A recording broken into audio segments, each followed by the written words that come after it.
This is my patient Josh, and I'm going to be performing the palpations on him today. I am going to start with the axial spine bony landmark palpations.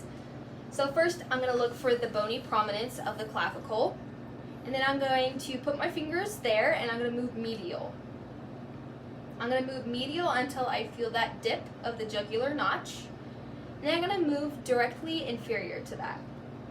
Now I'm on the mandibrium, which is our first bony landmark, and then I'm going to move inferior to that, which will put me at the sternal body, which is also our second bony landmark. Now I'm to do our muscles palpations for the axial spine. I'm going to have my patient turn, and I'm going to start with the upper trapezius muscle. So I'm going to start here at the occipital bone, which is a bump on the back of the head. And then I'm just going to move inferior to that, down the spinal processes.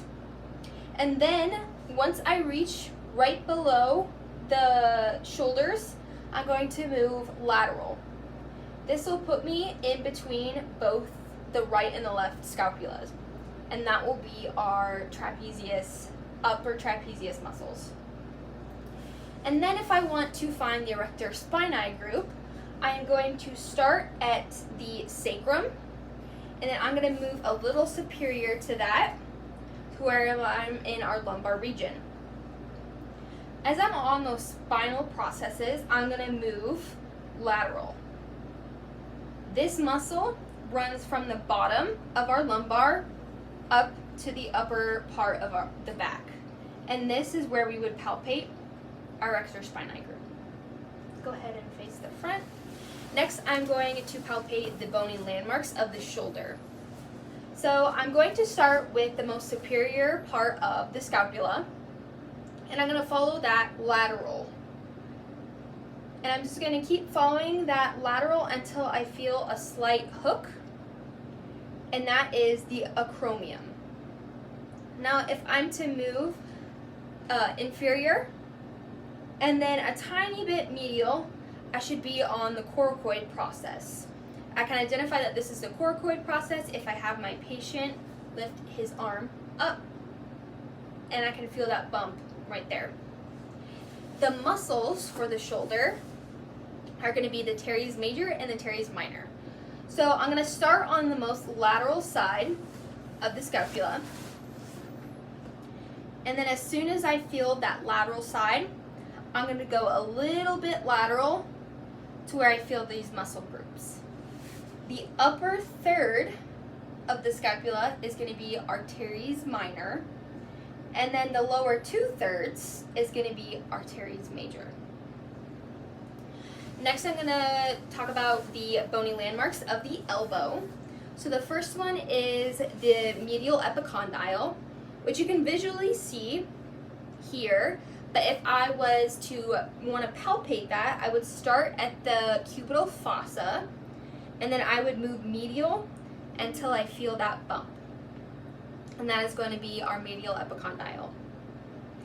My next bony landmark is the radial head, which is lateral. So I'm going to start here at the cubital fossa, and I'm going to move lateral. And then I'm going to move a tiny bit inferior until I'm on a small bump.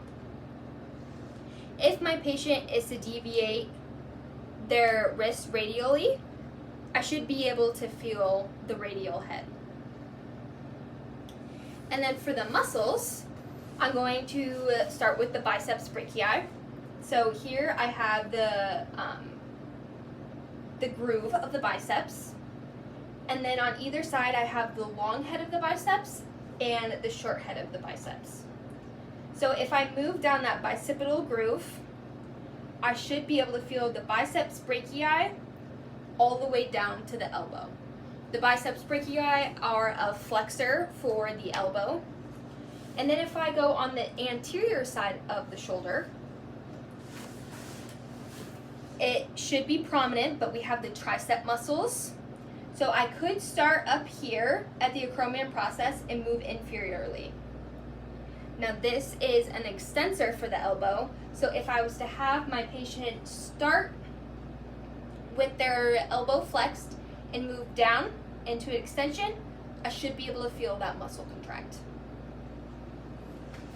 And then the last bony landmarks for the wrist, I'm going to start here in the carpal tunnel, and then if I go out laterally, I'm going to be on the scaphoid, which is this bony prominence here. And then if I start at the carpal tunnel and I move medially, we hit the lunate carpal bone. And then lastly, the muscle for the wrist is going to be the carpal radialis longus and brevis. So both of these will run in from, it's going to be on this side, it's going to run in from the elbow, and it's going to run down into the wrist. And these are wrist flexors. So I can palpate it starting at the elbow, and I can have my patient flex their wrist so I can make sure that I'm on those muscles. If I palpate all the way down, I can feel which one's going to be the brevis and which one's going to be the longest. So the longest is going to go here between the pointer finger and the middle finger, and then the brevis will be all the way down here between the thumb. Thank you.